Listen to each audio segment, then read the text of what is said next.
Good morning students, I am Krishna Kumar, your physics teacher. जैसे कि हम अपना 12th साइंस में चैप्टर 9 स्टडी कर रहे हैं, रे ऑप्टिक्स। हम रिफ्लेक्शन स्टडी कर चुके हैं फर्स्ट पार्ट में। सेकंड पार्ट में हम अपना रिफ्रैक्शन स्टडी कर चुके हैं। अब हम थर्ड पार्ट में अपना डिस्पर्शन स्टडी करेंगे। तो डिस्पर्शन में आपको प्रिज्म स्टडी करना है।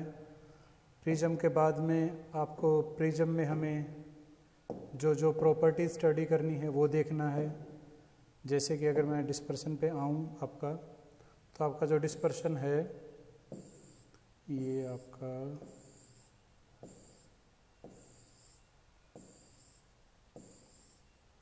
यहाँ पर है डिस्पर्शन। अब डिस्पर्शन में आपका क्या होता है, जो आपकी वाइट लाइट है, वाइट लाइट ऑफ सन या white light of any source, ये इसके कॉन्स्टिट्यूट्स पार्टिकल में डिस्ट्रीब्यूट हो जाती है। इसको हम बोलते हैं डिस्पर्शन। अब ये होगा किसकी हेल्प से? प्रिज्म की हेल्प से। यानी कि हमारे पास एक प्रिज्म होगा। प्रिज्म में क्या होता है, दो रिफ्लेक्टिंग सरफेस होते हैं। ये फर्स्ट है, ये सेकंड है। दोनों ही किसी एंगल पे इंक्लाइंड होते हैं और that is known as angle of prism. इसमें हमें जैसे ही वाइट लाइट यहाँ पर आएगी तो इंक्लाइंड सरफेस होने की वजह से, ये दो सरफेस आपके इंक्लाइंड होने की वजह से यहाँ पे आपकी जो लाइट है वो डिफरेंट कलर्स में ब्रेक होगी। ये कलर्स का पैटर्न होता है आपका विबग्योर, जो आपने छोटी क्लास में भी पढ़ा है। ये पैटर्न बनता है अकॉर्डिंग टू वेवलेंथ। वेवलेंथ ये आपकी लोवेस्ट है, रेड की आपकी हाईएस्ट होती है। तो ये जो पैटर्न बनता है that is according to the wavelength. अब हमें स्टडी करना है रिफ्रैक्शन थ्रू प्रिज्म। ये प्रिज्म का डायग्राम आपका है। इसमें प्रिज्म आपका ABC है। पहले आप डायग्राम को देखिए, क्योंकि इसमें कुछ डेरिवेशन में है नहीं, सिर्फ आपके कुछ मैथमेटिकल ऑपरेशन है, एंगल्स की ज्योमेट्री है। आपके पास ABC एक प्रिज्म है। अब इसमें आपका जो PQ है दैट इज इंसिडेंट रे, तो ये आपका नॉर्मल इस पॉइंट पर होगा। This is angle I। अब यहाँ पे ये रे आपकी बैंड हो गई, यहाँ से आई है R पॉइंट पर। अब ये आपका R1 हो गया, ये आपका R2 हो गया, रिफ्रैक्टेड एंगल। अब यहाँ से आपकी रे बाहर आ जाएगी विद अमर्जेंट एंगल E। अब अगर मैं इस रे को एक्चुअल में बैंड नहीं होती है तो आपकी डायरेक्ट यहाँ पे जाती है, ये आपका एक्चुअल बात होगा। लेकिन I यहाँ पर है, तो इसको अगर मैं पीछे लेके जाऊँगा तो यहाँ पर आपका ये डेविएशन आ जाएगा, यानी कि आपकी इतनी जो आपकी लाइट है वो बैंड हुई है। ये मेरा T पॉइंट है डेविएशन का। This is Q, this is R, this is S and this is T point. अब ये दोनों नॉर्मल हैं, ये दोनों आपके क्या हैं, नॉर्मल है। तो यहाँ पे और यहाँ पे एक दूसरे के क्या हैं, परपेंडिकुलर है। अब एंगल देख लीजिए आपका PQN PQN angle of incidence. उसके बाद SRN एंगल ऑफ अमर्जेंट, दोनों आपके हो चुके। उसके बाद RQO, ये है आपका RQO, R1 है। ऐसे ही QRO आपके R2 हैं। ये दोनों एंगल हो गए।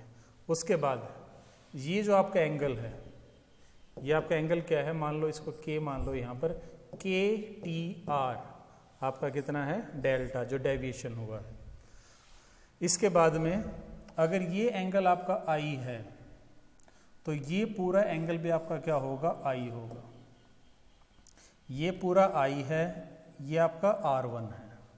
ये देखिए TQO आपका पूरा कितना है, I है। और RQO हम पहले स्टडी कर चुके हैं, RQO ये R1 है। तो हमारा जो एंगल बचेगा TQR ये जो एंगल है ये क्या हो जाएगा, I माइनस R1। सिमिलरली इस तरफ आ जाइए, ये अगर एंगल E है तो ये पूरा भी क्या होगा, आपका E के बराबर होगा। ये कंप्लीट E है, ये आपका R2 है, तो ये कितना बच गया, E माइनस R2। ये तीनों हमने स्टडी कर लिए। अब आपकी ट्राइंगल है TQR। देखिए TQR, इस ट्राइंगल में डेल्टा आपका एक्सटीरियर एंगल है और ये दो अपोजिट एंगल के बराबर होगा।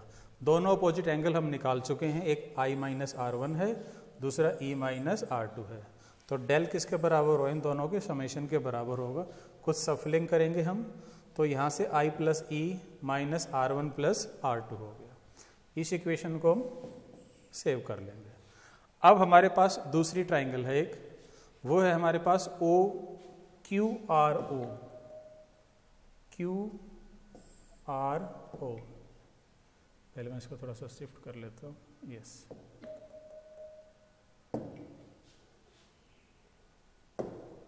क्यू आर ओ हमारा ये है क्यू, ये आर, ये ओ, क्यू आर ओ।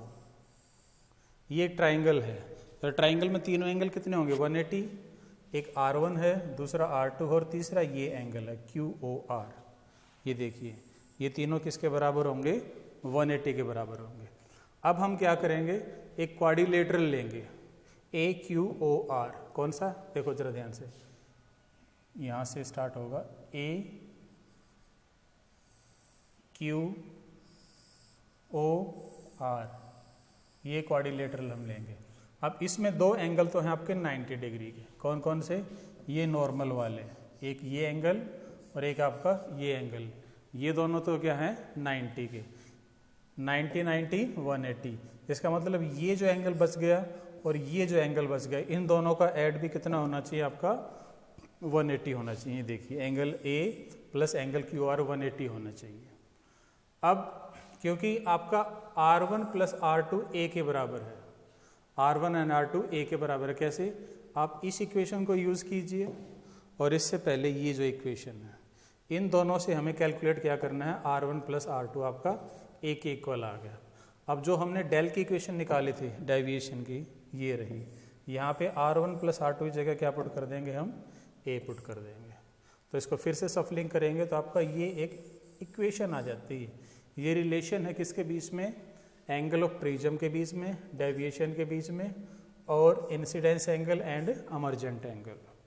अगर हम मिनिमम डेविएशन की बात करें तो मिनिमम डेविएशन पे एक बार डायग्राम देखिए आप, मिनिमम डेविएशन पे ये जो रे है ये पैरेलल हो जाती है इसके, और आई आपका ई के इक्वल हो जाता है, तो R1 R2 भी आपके दोनों क्या हो जाएंगे, इक्वल हो जाएंगे। रिपीट सुन लीजिए, जब मिनिमम डेविएशन तब होगा जब ये लाइन इसके पैरेलल हो जाएगी, उस टाइम पर आई ई के इक्वल होगा, R1 R2 के इक्वल होगा।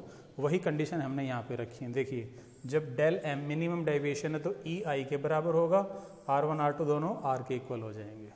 अब इस इक्वेशन से देखिए, अगर ये दोनों इक्वल हैं तो क्या रिलेशन आ जाएगा, R is equal to A/2। दूसरा, अगर आपके I प्लस ई इक्वल हैं तो A plus del m 2I, I plus I 2I के इक्वल हो जाएगा। यहाँ से एक तो आपका R आ गया, दूसरा यहाँ से I क्या आ जाएगा, A प्लस डेल M/2।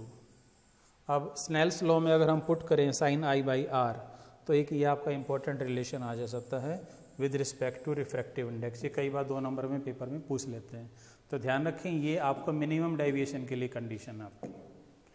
इसके बाद आपको क्या करना है, जो आपका प्रिज्म है उसको स्मॉल एंगल के लिए स्टडी करना है, यानी कि ये जो आपका प्रिज्म है इसका ये जो एंगल है काफ़ी स्मॉल है, उसकी वजह से आपको ये दोबारा से थोड़ा सा स्टडी करना है। अब देखिए ये स्नेल्स लॉ है, क्या है, musical to sign I/sin R1। अब क्योंकि ये एंगल काफ़ी कम है तो आपका जो इंसिडेंस और रिफ्रैक्टेड एंगल बनेंगे वो भी काफ़ी स्मॉल होंगे, तो साइन I को मैंने I लिख दिया, साइन R को मैंने R लिख दिया, क्रॉस मल्टीप्लाई कर दिया, I किसके इक्वल हो गए, म्यू R1। ये जो स्नेल्स लॉ अप्लाई किया था मैंने एयर टू ग्लास किया था, लेकिन ग्लास से वापस एयर में भी आ रहा है, वो ये है आपका दूसरा साइन E/R2। तो यहाँ पर भी मैं अप्रोक्सीमेट करके E और R2 लिख दूंगा, क्रॉस मल्टीप्लाई कर दूंगा, तो E आ गया आपका, I आ गया। अब हमने ये पढ़ा था A plus del is equal to I plus E, यहाँ पर मैं I और E दोनों की वैल्यू पुट करूँगा, तो देखिए आपका डेल क्या बन जाएगा, I plus E minus A। और दूसरा, अब यहाँ पे I और E की वैल्यू पुट कर दूंगा मैं, जो हमने ऊपर निकाल रखी है ये वैल्यू आ गई।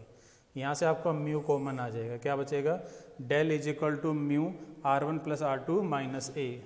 R1 प्लस R2 A है, हम पहले भी स्टडी कर चुके, तो mu into A minus A common आ जाएगा, A म्यू -1। तो यहाँ से जो डेविएशन है यानी कि जो आपकी लाइट बैंड हुई है that is directly proportional to refractive index and the angle of prism. अब जो आपका रिफ्रैक्टिव इंडेक्स है मीडियम का वो चेंज होता है अकॉर्डिंग टू वेवलेंथ यानी कि अकॉर्डिंग टू कलर। इसी वजह से ही मान लो यहाँ से वाइट लाइट आई, नीचे वॉयलेट होता है, यहाँ पे रेड होता है ऊपर, इसी वजह से होता है, इस फॉर्मूले की वजह से। देखिए ज़रा, अब हमें पता है इसकी वेवलेंथ कम होती है, इसकी वेवलेंथ ज़्यादा होती है। तो अगर वॉयलेट की वेवलेंथ कम है तो उसका रिफ्रैक्टिव इंडेक्स क्या होगा, मटेरियल के लिए ज़्यादा बिहेव करेगा। तो रिफ्रैक्टिव इंडेक्स ज़्यादा हुआ तो डेविएशन भी क्या होगा, ज़्यादा होगा, ये ज़्यादा बैंड होगी। रेड कलर की वेवलेंथ ज़्यादा है एज़ कम्पेयर टू वॉयलेट, तो वेवलेंथ ज़्यादा होने की वजह से आपका रिफ्रैक्टिव इंडेक्स कम होगा, रिफ्रैक्टिव इंडेक्स कम होगा तो डेविएशन भी कम होगा। तो आपसे अगर पूछे डेविएशन अलग अलग क्यों है तो आप इस इक्वेशन को और इस इक्वेशन को यूज़ करके बता सकते हैं। अब आपकी दो टर्म आती हैं, पहला है एंगुलर डिस्पर्शन, दूसरा होता है डिस्पर्सिव पावर। जो एंगुलर डिस्पर्शन है इसका मीनिंग क्या है, आपके दो कलर, एक तो वॉयलेट सबसे नीचे, सबसे ऊपर रेड है, ये कितने डेविएट हुए, इनका एंगल, ये मान लो आर है, ये आपका वी है, तो ये डेल आर हो गया, ये आपका डेल वी हो गया। इन दोनों का जो डिफरेंस होगा उसको बोलते हैं एंगुलर डिस्पर्शन, यानी कि वो कितना डिस्पर्स हुए हैं, कितना आपके डेविएट हुए हैं। ये देखिए दोनों को मैंने डिफरेंस कर दिया। डेल वी क्या होगा, पीछे हम फॉर्मूला निकाल चुके हैं, ए म्यू -1, म्यू वी लिख दिया मैंने डेल वी के लिए, और डेल आर के लिए म्यू आर लिख दूंगा। यहाँ से ए कॉमन आ जाएगा आपका एंगुलर डिस्पर्शन का, ये फॉर्मूला बन जाता है। डिस्पर्सिव पावर, डिस्पर्सिव पावर कैसे निकालते हैं हम, angular dispersion divided by mean deviation. Mean deviation होता है आपका मीन कलर का, जो हम येलो लेते हैं कई बार। अब ये देखिए इसका फॉर्मूला मैं यहाँ पे लिख चुका हूँ, एज इट इज मैंने लिख दिया। अब ये फॉर्मूला मैं पीछे लिख चुका हूँ, डेल क्या होता है, ए म्यू -1, ये एज इट इज मैंने मीन वैल्यू के लिए पुट कर दिया। कट के आपका डिस्पर्सिव पावर क्या हो जाएगा, mu v minus mu r over mu -1। अब आपकी दो डेरिवेशन आते हैं यहाँ पर, पहला है डिस्पर्शन विदाउट डेविएशन और दूसरा होगा डेविएशन विदाउट डिस्पर्शन। तो हम पहला स्टडी कर लेते हैं डिस्पर्शन विदाउट डेविएशन, यानी कि डिस्पर्शन तो होगा, फाइनली आपके अलग अलग कलर बनेंगे लेकिन डेविएशन नहीं होगा, यानी कि जो ये आपका डायरेक्शन था सेम डायरेक्शन यहाँ पर होगी, कोई पाथ चेंज नहीं होगा। अब इसकी के लिए हमें करना क्या होगा, हम दो ग्लास प्रिज्म लेंगे, एक क्राउन ग्लास होता है, एक आपका फ्लिंट ग्लास होता है, इनकी प्रॉपर्टीज होती हैं। ये पहला प्रिज्म है जिसका रिफ्रैक्ट एंगल ऑफ प्रिज्म है ए, ये दूसरा प्रिज्म है, और दोनों ही एक दूसरे के अपोजिट मैनर में हमने प्लेस किए हैं। इसका एंगल ऑफ प्रिज्म है ए डैश।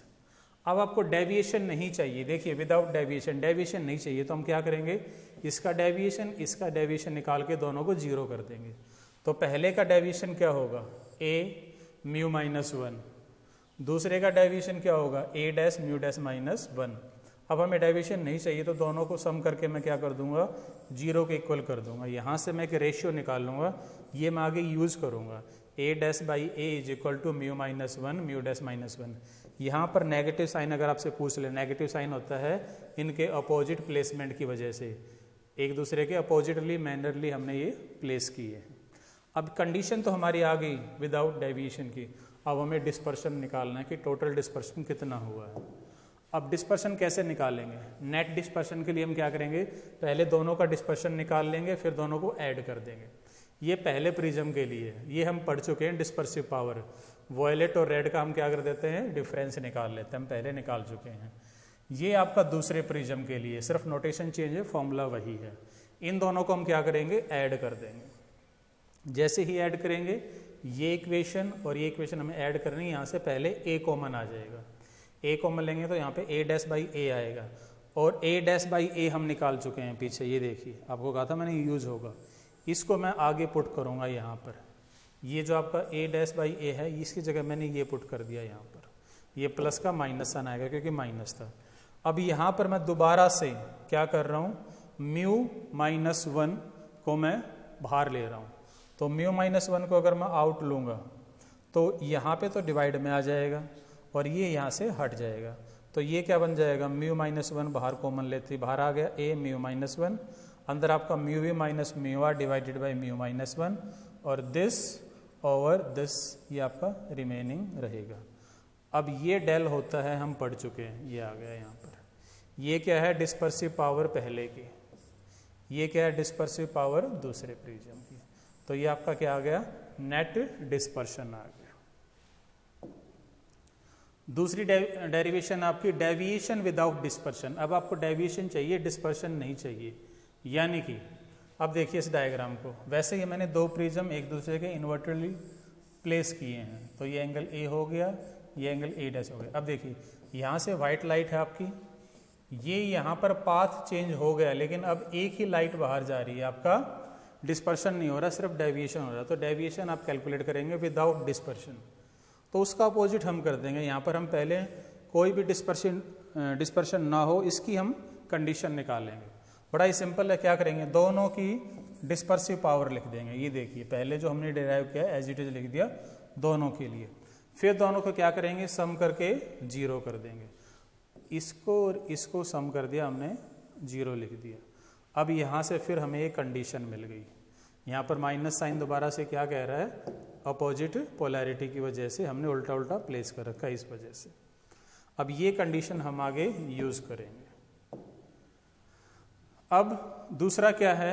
ये देखिए हमने, ये हमारे पास इक्वेशन थी, ये मैं एक और फॉर्मूला डिराइव कर रहा हूँ, इसको मैंने यहाँ पर मैंने क्या किया? इसको दोबारा से लिखा है अगले पेज पे यहाँ पर, और इसके साथ मैंने क्या किया? म्यू माइनस 1 और म्यू डैश माइनस 1 से डिवाइड और मल्टीप्लाई कर दिया। डिवाइड मल्टीप्लाई करने से कोई फर्क नहीं पड़ेगा, बाकी इक्वेशन आपकी वही है। इसका फायदा क्या होगा? मेरा एक फॉर्मूला बन जाएगा। ये क्या है? डेल। ये क्या है? Dispersive power. ये क्या है? Del dash. और ये क्या है? Dispersive power of second prism. यहाँ से एक कंडीशन और आ जाएगी कि आपकी जो डिस्पर्सिव पावर है वो एंगुलर डिस्पर्शन के अपोजिट होती है, इन्वर्सली प्रोपोर्शनल है। ये देखिए यहाँ से। चलिए अब जैसे कि पीछे हम निकाल चुके हैं, ये कंडीशन किसके लिए है? नोट डिस्पर्शन के लिए। चलो अब डेविएशन निकालते हैं। नेट डेविएशन क्या होगा? दोनों के डेविएशन को हम क्या कर देंगे? ऐड कर देंगे। डेविएशन का फॉर्मूला हम पहले निकाल चुके हैं, दोनों के लिए अलग अलग हम लिखेंगे और ऐड कर देंगे। ऐड करने के बाद यहाँ से मैंने क्या किया? म्यू माइनस 1 कॉमन ले लिया, तो अंदर यहाँ पे तो बच गया 1 और यहाँ पर म्यू माइनस 1 इसके नीचे आ गया। अब ये a डैश बाई ए की वैल्यू पीछे से मैंने पुट की है, ये जो वैल्यू लिखी थी। अब यहाँ पर आप देखिए आपके कुछ फॉर्मूले बनेंगे। ये तो किसके बराबर है? डेल के बराबर है। किसके बराबर है? डेल के। ये क्या है? This is 1 by W dash, और ये है आपके पास सिंपल डब्ल्यू। तो यहाँ पर मैं वैल्यू पुट कर दूंगा, ये मेरा नेट डेविएशन आ जाएगा। इसके बाद है आपका scattering of light. Scattering of light का मीनिंग होता है लाइट का किसी भी पार्टिकल पे स्ट्राइक करके अलग अलग कलर में डिस्ट्रीब्यूट हो जाना, लाइट का बिखर जाना, आप ये कह सकते हैं scattering of light. It will depend inversely to the wavelength, यानी कि इनवर्सली टू द वेवलेंथ होती है। जिसकी वेवलेंथ छोटी होगी वो ज़्यादा डिस्पर्स होगा, ज़्यादा स्कैटर होगा, जिसकी वेवलेंथ ज़्यादा होगी वो कम स्कैटर होगा। अब इसके कुछ बेसिक फिनोमेना होते हैं, जैसे कि ब्लू कलर ऑफ स्काई। जब आपका एटमॉस्फेयर बिल्कुल क्लियर होता है तब हमें स्काई का कलर ब्लू दिखाई देता है, क्योंकि जब बिल्कुल क्लियर होगा तो सिर्फ एयर पार्टिकल होंगे।